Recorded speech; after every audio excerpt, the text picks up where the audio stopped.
एक समय की बात है। एक गांव में एक अंधा पुरुष रहता था। वह बहुत ही नेक दिल और ईमानदार था। उसकी ईमानदारी और नेकदिली के कारण गांव के सभी लोग उसे बहुत मानते थे और उसकी मदद करते थे। हालांकि वह गरीब था और अपना गुजारा बड़ी मुश्किल से करता था। गांव वालों की मदद से ही उसका जीवन चलता था। गांव में 4 चोर भी रहते थे जो अपनी चतुराई और चालाकी से गांव के लोगों को धोखा देकर चोरी करते थे। वे हमेशा इस फिराक में रहते थे कि किस प्रकार किसी का नुकसान किया जाए और अपनी जेबें भरी जाएं। एक दिन उन्होंने उस अंधे पुरुष को देखा और सोचा कि उसे धोखा देकर कुछ पैसे चुराए जाएं। चारों चोर एक योजना बनाकर अंधे पुरुष के पास गए। पहले चोर ने कहा, भाई, हम चारों बहुत भूखे हैं, हमारे पास खाने के लिए कुछ भी नहीं है, क्या तुम हमें कुछ मदद कर सकते हो? अंधे पुरुष ने उत्तर दिया, मुझे माफ करें भाइयों, मैं स्वयं बहुत गरीब हूं, लेकिन मैं जो कुछ भी कर सकता हूं वह करूंगा। दूसरे चोर ने चालाकी से कहा, भाई, हम जानते हैं कि तुम गरीब हो, लेकिन हम तुम्हारी मदद करना चाहते हैं। हमें सिर्फ एक छोटी सी सेवा चाहिए। अगर तुम हमें अपने घर में रात भर रहने दोगे तो हम तुम्हें अच्छा इनाम देंगे। अंधे पुरुष ने सोचा कि ये लोग भूखे और बेसहारा हैं, इसलिए उसने उन्हें अपने घर में रहने की अनुमति दे दी। चारों चोरों ने धन्यवाद कहा और उसके घर में रात बिताने का निश्चय किया। रात को जब अंधा पुरुष सो गया तो चारों चोरों ने उसकी घर की तलाशी लेनी शुरू की, लेकिन उन्हें घर में कुछ भी कीमती नहीं मिला। पहले चोर ने कहा, यह अंधा पुरुष सच में बहुत गरीब है, हमारे लिए यहाँ कुछ भी नहीं है। दूसरे चोर ने कहा, हमें उसकी ईमानदारी और नेकदिली का फायदा उठाना चाहिए। क्यों ना हम उसे धोखा दें और गांव वालों को बताएं कि उसने हमारे साथ धोखा किया है। तीसरे चोर ने कहा, हाँ, यह एक अच्छा विचार है। गांव वाले उसकी ईमानदारी पर शक करेंगे और हमें उस पर आरोप लगाने का मौका मिलेगा। चौथे चोर ने कहा, ठीक है, लेकिन हमें एक कहानी बनानी होगी ताकि गांव वाले हमारी बात पर विश्वास करें।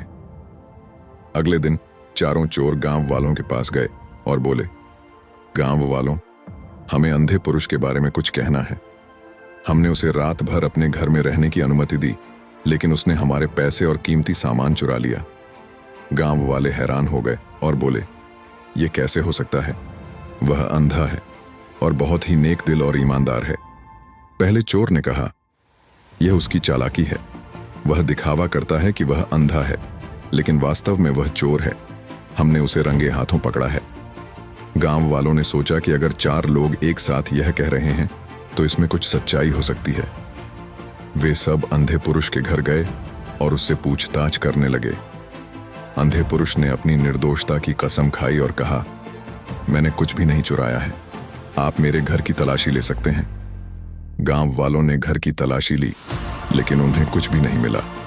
फिर भी 4 चोरों के कहने पर गांव वालों ने अंधे पुरुष को गांव से बाहर निकालने का निर्णय लिया। अंधे पुरुष ने दुखी होकर गांव छोड़ दिया और जंगल में चला गया।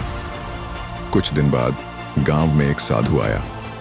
उसने गांव वालों से पूछा, क्या हुआ? मैं देख रहा हूं कि यहां कुछ गड़बड़ है।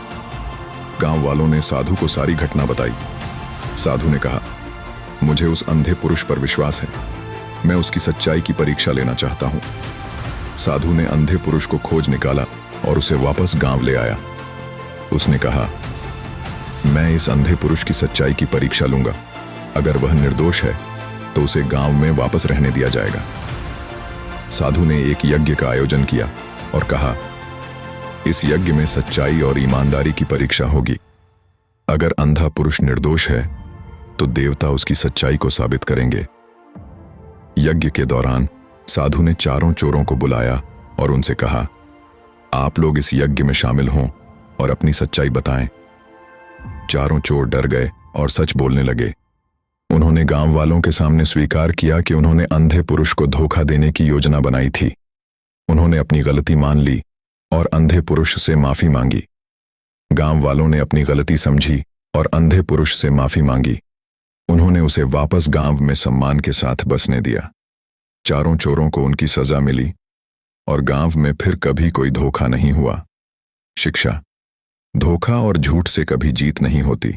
सत्य और ईमानदारी ही सबसे बड़ी ताकत है। सत्य की राह पर चलने से अंततः सच्चाई की जीत होती है।